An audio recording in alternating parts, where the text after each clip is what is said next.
Okay. So I think I'll just explain this framework and we'll get into the activity. There are various ways to arrive at indicators, and there are various ways to set goals, right? I think the most common one, which we've all heard about, is called the log frame analysis, which is fairly complex. Yeah. But what I feel works is a simplified version of making sure that all the components that the log frame covers is covered. The log frame is actually, I'm a great fan of the log frame analysis because it's a very thorough tool. It makes you think through your intervention. It questions every little thing that you're doing, right? But it's tedious to do and it's tedious to use to keep track. So what we've arrived at after going through many versions of it is a very simple thing. Goal. To ensure that that goal is met, what are the objectives that I need to meet?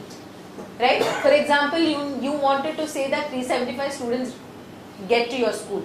So if that is done, then you have to do all those things. You have to motivate parents, you have to make sure that children are taught properly, you have to, all of those objectives you have to make sure are being met for this one goal to be met, right?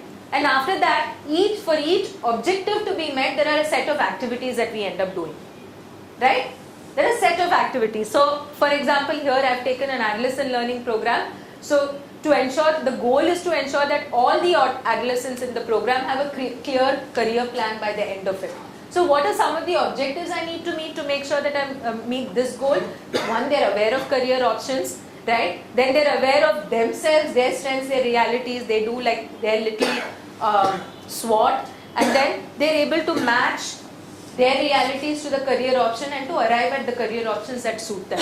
I know that these three objectives I have to meet if I have to get here. Now, to make sure that I'm making sure that objective 1 is met, I have to make sure that there are presentations that they are taking part in, they're going and meeting different people, they're having exposure visits. I may have to do 3 or 4 activities to make sure that this one objective is met. Now, how do I know whether those activities are being done and whether they're on track? Then, whether I know this objective is being met or not met, then I have an indicator that shows that. Okay? How many adolescents are aware of at least 5 career options? Then I know I've met this objective towards this goal. Right? And all of this is based on certain assumptions. I'm assuming that 80% attendance is happening, because if a child doesn't turn up, obviously he's not going to be aware.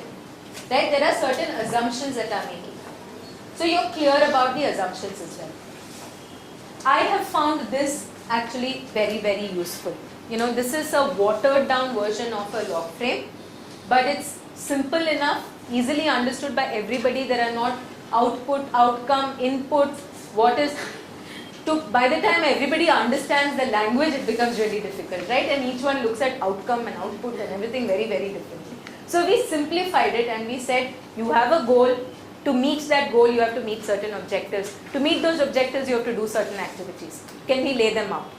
And to make sure that those objectives are met, you need to know certain indicators, right? Can we list that out, right? And we are making certain assumptions. The assumptions could be very large. With an organization that I'm working, if the government changes, all their goals go, because every time a government changes, their permissions go. Right? So the assumption is that the government is not going to change in this year. So there are some assumptions that you need to make, but you're very clear about it, because there's no point. They don't change their policies. Yeah, but then every government believes that they have to remake. Even the government won't change, they keep changing the policies. Policies, that's true. Policies don't change, governments don't change. So to be very clear, because then the funder is going to ask you, but you told me that 6,000 children, but what do? I was not allowed entry into the schools. The government changed and I didn't get the permission letter then. So to be very clear about those assumptions as well.